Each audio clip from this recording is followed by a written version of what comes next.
할렐루야, 구재천 목사입니다. 오늘도 같이 말씀 잠깐 묵상하도록 하겠습니다. 오늘은 요한복음 6장 말씀 60절부터 몇 절 보겠습니다. 유대인 중 여럿이 듣고 말하되 이 말씀은 어렵도다 누가 들을 수 있느냐 한데 예수께서 스스로 제자들이 이 말씀에 대하여 수군거리는 줄 아시고 이르시되 이 말이 너희에게 걸림이 되느냐?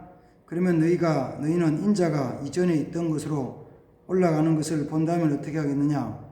살리는 것은 영이니 육은 무익하니라. 내가 너희에게 이런 말은 영이요 생명이니라. 아멘. 거기까지만 좀 보았습니다.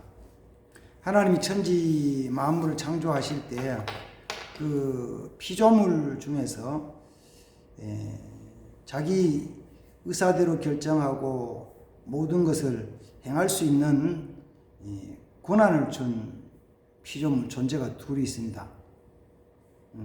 하나는 천사들이죠. 천사. 특히 천사 중에서도 천사의 무리를 맡고 있는 그 천사장은 자기가 그 어떤 의견을 결정을 하고 행할 수 있는 자유의지 권한을 주셨어요. 그래서 그 중에 하나인 그 루시엘이라는 천사장은 늘 찬양하던 천사장인데 그가 자기 의지로 자기 의사로 하나님처럼 되고 싶고 하나님의 자리에 앉고 싶은 그 마음으로 행동을 하다가 하나님을 거역하고 하늘에서 땅으로 쫓겨났죠. 물론 이제 루시엘이 그 쫓겨났을 때 그때 이제 그 이름이 루시퍼로 바뀌고 우리가 보통 말하는 사탄, 마귀 이렇게 됐어요. 그리고 그에게 속해 있던 그 무리들, 천사의 무리들이 악한 마귀의 군사들, 쫄개 귀신들이 돼가지고 이 세상에도 사람들을 미혹하고 있습니다. 이제 첫 번째로 하나님이 그 천사들에게는 자기 의지로 할 수 있는 그런 권한을 주셨어요. 그 다음 두 번째는 또 한 부류는 사람에게 하나님께서는 사람의 어떤 의사에 따라서 자기 생각에 따라서 결정에 따라서 행할 수 있는 권한을 주셨죠. 그리고는 맡겨주신 거잖아요. 아담에게 너는 생육하고 번성해서 땅에 충만하고 땅을 정복하고 땅을 다스리라. 그런 어떤 권한을 주신 것은 첫 번째는 그만큼 사랑한다는 뜻이죠. 그 다음 두 번째는 그만큼 귀하게 존귀하게 여기신다는 거예요. 그 다음 세 번째는 뭐냐면은 그게 그걸 맡길 만큼의 어떤 능력이 있다는 거죠. 지혜가 있다는 거예요. 그래서 우리가 보통 영적인 세계에서 사람이 지혜롭다, 똑똑하다. 그 세상 만물에 비하면은 현재 문화, 과학 이런 것들을 본다면 사람은 정말 지혜롭고 똑똑하죠. 첫 사람 아담도 마찬가지였잖아요. 하나님이 에덴 동산을 다스려 말씀하실 때 에덴 동산이 우리가 말하는 것처럼 조그마한 게 아니고 아주 어쩌면 큰 나라잖아요. 그 안에는 온갖 동식물이 다 있는데 하나님 그에게 그걸 다스리라고 주셨어요. 근데 아담이 그 동산 안에 있는 그 짐승들을 쭉 보면서 이거는 토끼, 사슴, 사자, 호랑이, 기린, 뭐 이렇게 낙타, 사슴 이렇게 이름을 지었단 말이에요. 우리 사람도 어떤 때는 지금은 자녀가 하나 둘이 그렇지 5, 6, 7, 8 막 그 전에 자녀를 많이 놓을 때는 자녀들이 10명 뭐 이렇게 되면은 사실 자녀들 이름 짓는 것도 쉽지 않아요. 쉽지 않다고. 심지어 어떤 데는 그랬다잖아요. 자녀를 낳아서 출생신고를 하겠는데 그때는 동장이라고 했죠. 동장이 면사무소 가면서 아직 김씨 애기 낳았는데 출생신고 해야지. 해야지. 이런 뭐지? 그러니까 아이 그냥 적당히 해, 적당히. 그래가지고 이장이 가가지고 그 호적에다 출생시고 하고 나면 집에서 늘 부르던 이름을 부르고 학교 가는 거예요. 그리고 그때는 또 옛날에는 지금 초등학교, 중학교, 국민학교죠. 그냥 이런 입학은 그냥 집에 먼저 이름 해가지고 국민학교 졸업하고 중학교에 가도 야, 너 집에 가가지고 그 등본 하나 띄우라 하는데 야, 너 이름이 없냐? 너 이름 어디 갔냐? 그래. 나 셋째인데요. 셋째 이름 아무개인데 그때 가지고 이름 찾은 사람도 있다거든요. 10몇 년 동안에 자기 호적에 등록한 그 출생신고한 이름하고 지 이름과 틀리게 따로 살다가 나중에 중학교 가가지고 이름 찾는 거예요. 그런 경우도 있었어요. 이름 짓는 거 보통이 아니에요. 근데 아담은 이름 다 짓잖아요. 다 지어요. 더 중요한 게 있어요. 한번 그 순간 이름을 짓고 나서 그 다음에 그 이름을 기억해야 되잖아요. 이름을 기억해가지고 너 이거 토끼지. 그러면 토끼 보고 토끼로 이름 지어서 그 다음 너가 고양이였냐? 아니면 사슴이었냐? 이러면 곤란하잖아요. 아담은 그렇게 하지 않고 하나님 주신 지혜로 그 한 번 보고 이름을 짓고 한참 지난 다음에 다시 만나도 그 이름을 다 기억하잖아요. 똑똑했죠. 그래서 그 똑똑한 것이 영적인 면에서 뭐 하나님과도 게임도 안 되지만은 악한 마귀 귀신과도 게임이 안 되는 만큼 영적인 부분은 우리가 또 약하죠. 왜 약하냐? 하나님 관계 끊어져 그렇거든요.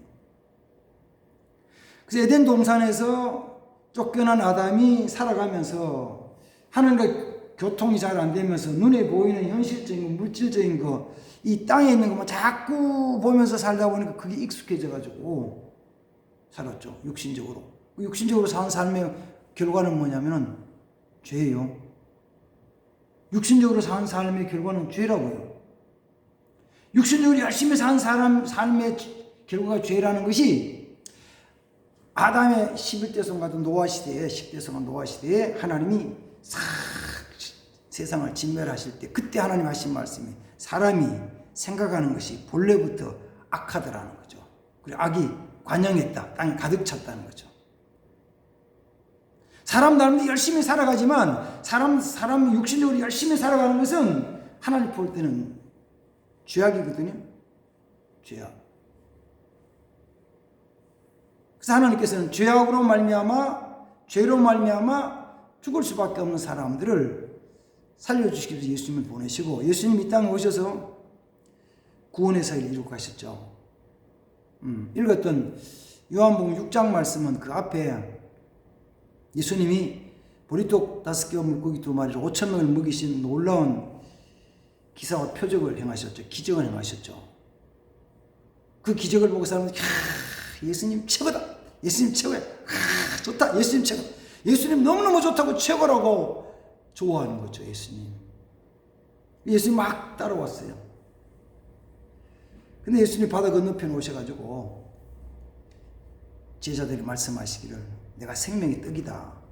나를 이 떡을 먹어야 된다. 이 피를 마셔야 된다. 이게 생수다. 생명이다. 생명. 이게 예수님의 살과 피가 생명이다. 예수님이 생명이다. 그러니까 이게 갑자기 혼란스러운 거예요. 마치 3장에 요한복음 3장 속에서 예수님께 찾아왔던 니고데모에게 예수님이 사람이 거듭나지 않으면 하나님 나라를 볼 수 없다. 거듭난다는 말 우리말로는 거듭났다고 표현했지만은 그 원어에는 이런 거거든요. 다시 태어나야 된다. born again이다. 다시 태어나야만이 하나님 나라에 갈 수 있고 볼 수 있다. 그러니까 유대 나라의 관원이고 선생인 니고데모가 생각할 때도 그 말은 이해가 잘 어려운 거예요. 예수님 다시 묻잖아요. 선생님, 사람이 다시 난다는 게 뭡니까? 이렇게 장성한 사람이 다시 태어난다? 어떻게 어머니 뱃속에 들어갔다가 다시 나올 수 있습니까? 이해가 잘 안 되는 거예요. 근데 예수님이 다른 게 아니고 성령으로 물과 성령으로 다시 나야 된다. 니고데모이 이 일을 잘 못할 때 이건 뭐와 같으면 이런 것이다. 바람이 불 때 사람이 보면서 바람이 불기는 부는 것 같은데 뭘로 아느냐면 바람 부는 거는 나무 가지가 흔들리고 풀이 흔들리고 이런 것으로 알잖아요. 근데 그게 어디로 갔다 어디로는 잘 모른다. 이와 같이 성령으로 난 사람도 그와 같다. 사람이 보통 영적인 걸 얘기하면은 육신적으로 열심히 살던 사람은 영적인 것에 대해서 잘 이해가 안 돼요. 한국말로 해도 이해가 잘 안 되고, 한국말로 같은 말로 하는데도 이해가 잘 안 돼요. 잘 몰라요. 그렇죠? 뭐 지금도 그런 건 많죠. 생각이 다르고 어떤 면에서는 그 사고력이 다르니까, 사고의 틀이 다르니까 모르는 거예요. 우리 한국 사람은 말하면 그렇잖아요. 세계적으로 핸드폰을 가장 많이 쓰죠. 물론 인구의 비중이 가장 많이 써서. 대한민국 인구가 5,100만에서 조금 줄어가고 있죠. 작년에도 올해도 인구가 줄어가는데, 인구가 한 5,100만 정도 되는데 핸드폰 수는 한 7천만 개가 된대요. 지금 개통돼 돌아가고 움직이는 핸드폰이 7천만 개예요. 그러면은 어린아이들 빼고 나면은요, 한 사람 1.5개씩 가지고 있는 거예요. 1.5개. 2개 가진 사람도, 3개 가진 사람도 있잖아요. 업무가 틀리니까 어떤 사람은 이 업무 때는 이 핸드폰 쓰고, 이쪽 업무 때는 이쪽 핸드폰 쓰고, 달리기 쓰는 사람이 많거든요. 뭐, 심지어는 뭐, 3개, 4개 된 사람이 있다 그래가지고, 어떤 사람들은 이 TV에 나와서 사건에 연루된 사람 보면 핸드폰이 몇 개가 되더라, 그런 거죠. 근데 뭐냐고 싶으냐면은 핸드폰의 그 기능 중에서 정말 이거는 뭐 큰 고성능의 컴퓨터 못지않게 많은 기능을 가지고 있는데, 저도 핸드폰 쓰는 건 이거예요.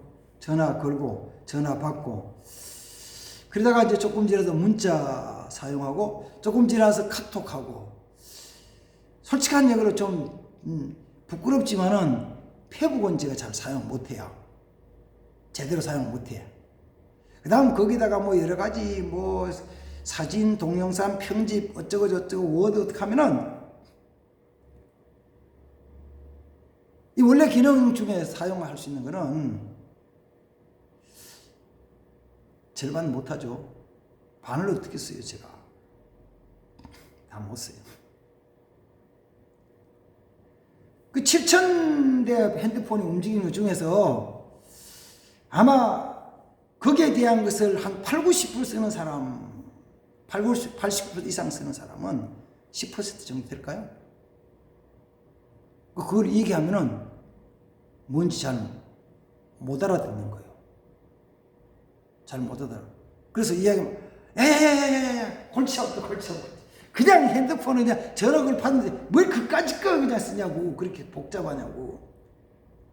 그럼 왜 전화 걸고 받기만 하면 단순한 거 안 쓰고 이 비싼 거 기능이 많은 걸 샀으냐고. 자, 다시 왜 이 말 드리는 이거죠. 육으로 사는 사람들에게 영적인 걸 얘기를 하면은 잘 못 알아들어요. 어려워요. 오늘 본문도 그거잖아요. 예수님이 생명의 길에 대해서, 예수님이 생명의 길이고 떡이고 생수가 되시는 것을 말씀하실 때 제자들이 말하기를, 이 말씀은 참 어렵다, 이건 누가 알아들을 수 있을까라고 얘기를 하는 거예요. 그때 주님이 중요한 말씀을 하셨어요. 무슨 말씀을 하시냐면은, 살리는 것은 영이니 육은 무익하니라. 다시요. 살리는 것은 영이니 육은 무익하니라. 주님이 이 땅에 오신 것은 영을 살리고 영을 구원하시고 오셨다는 거예요. 육신이 아니라는 거예요. 물론 주님 병을 고치셨어요. 주님 병을 고치셨지만 병 고치기 위해 오신 것은 아니에요. 굶주린 자에게 떡을 먹이셨지만, 그 요한복음 6장 속에서 5,000명을 먹이셨지만, 그러나 굶주린 자에게 떡을 주고 배부르게 하시기 위해서 오신 것만이 아니에요. 진짜 목적은 뭐라고요? 진짜는 영을 살리기 위한 것이죠. 영에 대한 것. 그런데 그러니까 육신적인 일이 있어요. 육신적인 살아가는 일이라고. 먹어야 되고 입어야 되고 자야 되고 쉬어야 되고 움직여야 되고 근데 뭔가를 치워야 되고 봐야 되고 이래 육신적인 일이 있어요. 영적인 또 일이 있다고요. 그 이 일 중에서 주님은 뭘 위해 오셨냐면 영을 살리기 위해 오셨다. 근데 우리에게는 같이 있잖아요. 육신적인 일이 있고 영적인 일이 있어요. 그 중에서 뭐예요? 선택하는 거죠. 하나님은 우리에게 선택할 수 있는 그런 권한을 주셨잖아요. 권리를 주셨어요. 육신적으로 오래 살던 사람들이 영적인 얘기를 잘 못 알아듣고 육신인 것만 자꾸 쫓아가는 육신적인 쫓아가. 그래서 저는 생각할 때 세상에서 복 있는 사람이 어떤 사람이냐 그러면은 다른 길은 다 없어지고 오직 한 길만 남았어. 무슨 길? 영적인 예수 믿는 이 길만 남아있는 사람. 다른 길 선택의 여지가 없어. 다른 길 어떻게 할 수가 없어. 오직 이 길로만 가야 돼. 그렇게 해서 생명의 길이 주어진 사람은 진짜 복 있는 사람이에요. 근데 그렇지 못하고 이것저것 많이 있다 보면은 사람들이 선택하라 그러면요. 지금 눈에 보이는 거, 지금 손에 잡히는 거, 지금 내가 입에 넣어서 달콤한 거, 이거를 선택하기 훨씬 더 쉬워요. 더 빨라요. 많은 사람이 그렇게 선택을 해요. 그것도 세상 길은 딱 하나뿐이고 예수님 영적이 하나뿐이고 딱 둘 중에 하나 선택한다면은 확률이 50대 50 되잖아요. 근데 두 길이 아니고 길이 여러 길이 생겼다. 길이 여러 길이다. 그러면은 믿음의 길을 선택하는 것에서 확률이 훨씬 떨어지고 못해요. 어려워져요.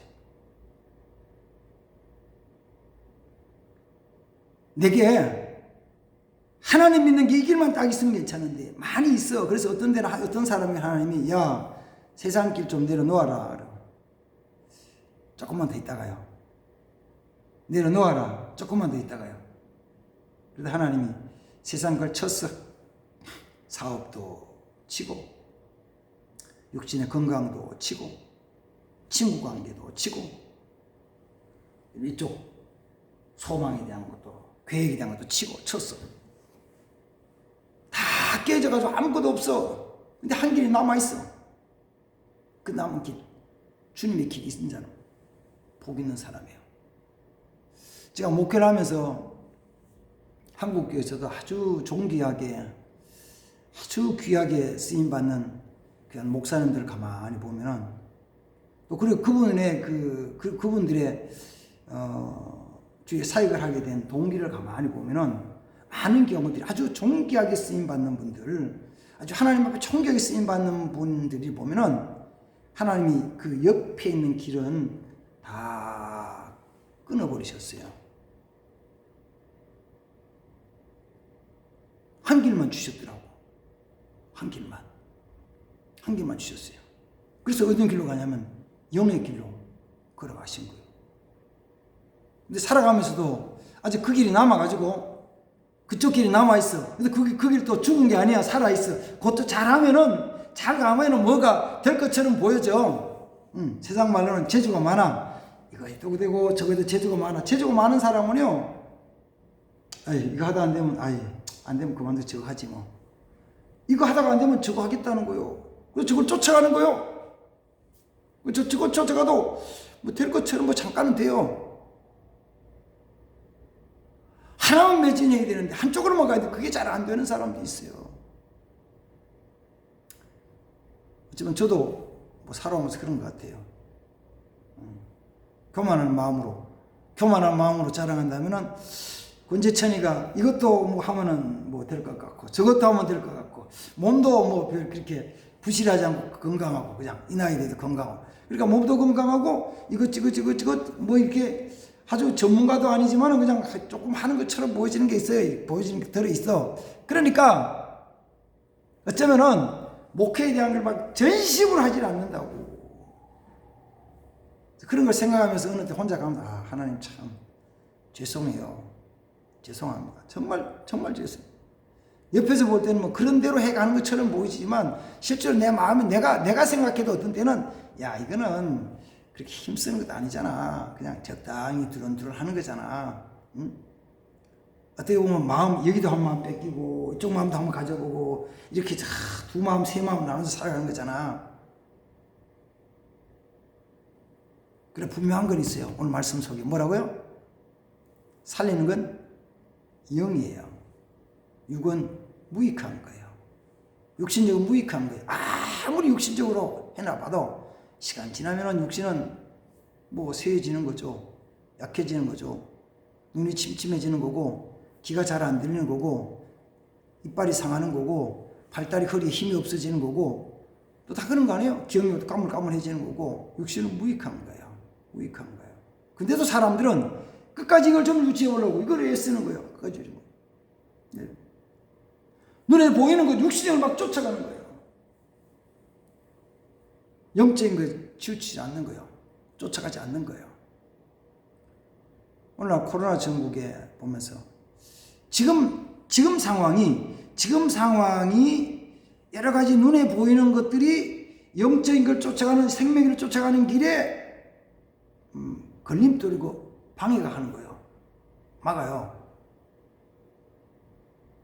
그 사람들이 여러 가지 길 중에 이것도 될 것처럼 느껴지니까 이쪽 길을 쫓아가면서 영적인 길에 쉬고 포기하죠. 아이고 어려우니까 좀 쉬지. 예배 쉬고 교회 쉬지.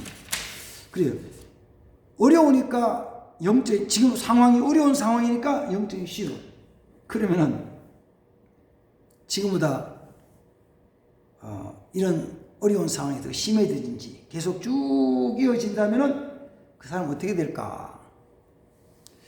지금 같은 상황이 쭉 이어지든지 그 상황이 더 나빠지면은 그가 그 이어지는 상황과 더 나빠진 상황에서 아이고 안 되겠구나 내가 주님에 돌아와야지 다시 열심히 해야지 이제는 주만 해야지 그렇게 돌아올까요? 그게 너무 어려워요. 어쩌면 이렇게 쭉 쉬고 있던 사람들이 상황이 어려워지면은 예수를 배반할 수 있어요. 예를 들어가지고 조금 어려운 상황이 와가지고 예수 믿으면은 지금도 피해를 보죠. 피해를 봐요. 심지어는 대전의 어떤 소방 공무원은 이 코로나 시대에 자기 부인이 교회에 갔다 왔다고 징계를 먹은 거 있죠. 자기 부인이 교회 갔다고. 어디 그런 일이 있어? 그런 일이 있어요. 그런 일이 있어요. 교회 갔다 온 것이 자기에게 불리히 돌아오는 거죠. 악한 시대가 되면은 교회 자체를 아예 거부하고 예수 믿으면 안 된다 그래요. 못 믿게요. 그런 시대가 우리 시대에 올지 안 올지 잘 모르지만 만약에 이런 시대가 온다면 만약에 이런 시대에 예수 믿어 칼을 가져 예수 믿으면은 너 죽어 그러면 나 예수 안 믿을 거예요. 지난번에 교회 갔다며 그럴까? 뭐라 그럴까요? 내가 믿으러 간 건 아니고요. 옆에서 그 친구가 가자 그러는데 한 번 딱 따라 아니 몇 번 딱 따라가지. 난 절대 안 믿는 사람이요. 이렇게 예수를 부인할 사람이 얼마나 될까? 그는 부인이 아니고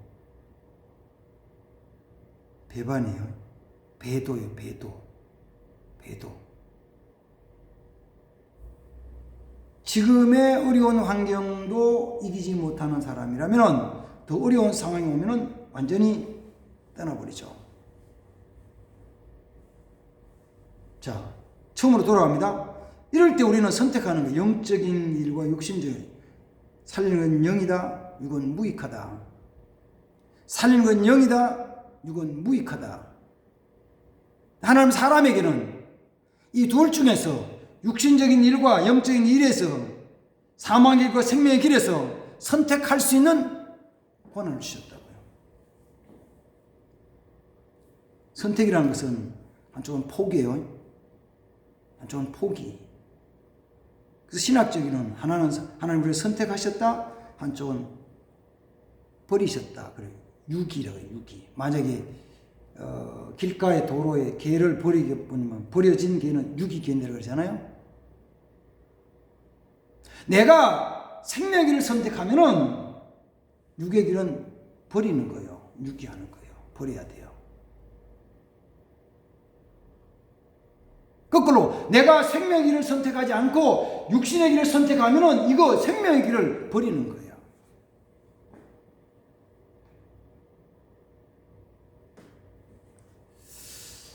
오늘 말씀을 같이 묵상하면서 예수님이 하신 말씀, 살린 건 영이다, 이건 무익하다. 육신의 일, 현실적인 눈에 지금 보이는 걸 쫓아가는 게 아니고 정말 생명의 길을, 영을 쫓아서 생명의 길로 나아가기로 아주 마음에 결심하고, 그 나갈 때 결심해야 되는 이유는 이해가 안 되고 그 자꾸 방해가 있어요. 막는 게 있어요. 핍박이 있어요. 있다고요. 그래서 그것 때문에 땀 흘리고 수고하고 애쓰고 참고 견디고 하는 거예요. 예수 생명을, 영적인 일을 구하며 영적을 선택하기 위해서 다짐하고 전진하는, 살아가는 성도들 삶이 되기 바랍니다. 기도하겠습니다. 하나님 아버지, 우리 주님이 말씀하시기를 살리는 건 영이니 육은 무익하다고 말씀하셨습니다. 이 땅에 사는 동안에 우리가 먹고 입고 잠자고 살아야 되기 때문에 육신적으로 무시할 수 없습니다. 그러나 육신적인 어려움과 고난, 핍박, 환난 이런 게 있어도 내 삶의 궁극적인 최후의 목적은, 마지막은 내 영이라고 믿고 영이라는 생각 속에서 이 믿음으로 영의 길을, 믿음의 길을 선택하며 전진할 수 있게 하옵소서. 오직 주께서 주신 힘과 능력을 의지하며 믿음으로 사는 자 되게 하옵소서. 예수님의 이름으로 축복하며 기도합니다. 아멘. 감사합니다.